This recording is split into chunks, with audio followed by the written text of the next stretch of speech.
அந்த பைனான்சியர் மாப்பிள்ளையோட ஆபீஸுக்கே வந்து அங்க எல்லாரும் முன்னாடி வச்சு அசிங்கப்படுத்தி அவமானப்படுத்தி அசிங்கமா பேசினான்.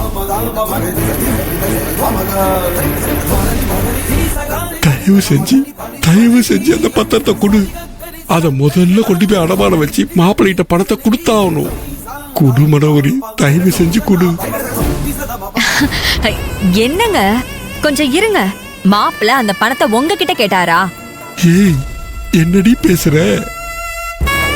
மாப்பிள்ள திரும்ப பணத்தை கேட்காது அவரோட பெருந்தன்மை. அதுக்காக பணத்தை திருப்பி கொடுக்காம இருக்க முடியுமா நம்மளால? அந்த பைனான்ஸ்கார காலை பிடிச்சி கெஞ்சி மாப்பிள்ள அசிங்கப்பட்டு நின்னது என் கண்ணால பார்த்துட்டு வந்து முன்னாடி நிக்கிறேன்டி. அதையெல்லாம் நான் பார்த்துட்டேன், அவர் என்ன பார்க்கலடி. ஆனா என் மாமா சபையில அசிங்கப்பட்டு நிக்க கூடாதுன்னு தான் மாப்பிள்ள அவன்கிட்ட பணம் வாங்கினதா மாப்பிள்ள சொல்லிக்கிட்டு இருந்தாருடி. அந்த ஒரு சலத்துல என் மூச்சை நின்னு போச்சுடி.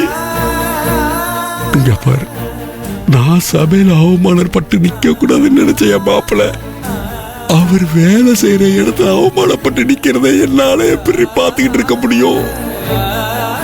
இங்க பாரு, இந்த நிமிஷமே இப்பவே அந்த பைனான்சியர் முகத்துல நான் பணத்தை விட்டேறியணும். இல்லன்னா நான் உயிரோட வாழ்றதுல எந்த பிரயோஜனமும் இல்ல. தயவு செஞ்சு பத்திரத்தை எடுத்துட்டு வா. போய் எடுத்துட்டு வா, போ. மனோரி, இன்னும் என்ன நின்றுகிட்டு இருக்க? என் உயிரை விட அந்த இடம் உனக்கு பெருசா போயிடுச்சா? போடி, போய் பத்திரத்தை எடுத்துட்டு வா, போ. என்னால கொடுக்க முடியாது. ஏய், அந்த 10 லட்சம் ரூபாய் பணத்தை கொடுக்கலன்னா அதுக்காக என் பொண்ணை தூக்கிட்டு போயிடுவேன்னு சொல்றான் அந்த பாய் பைய. நீ என்ன பத்திரத்தை கொடுக்க மாட்டேன்னு புடிவாத முடிச்சிட்டு இருக்க? சீ, நீலாம் ஒரு பொம்பளையா? ஒண்ணு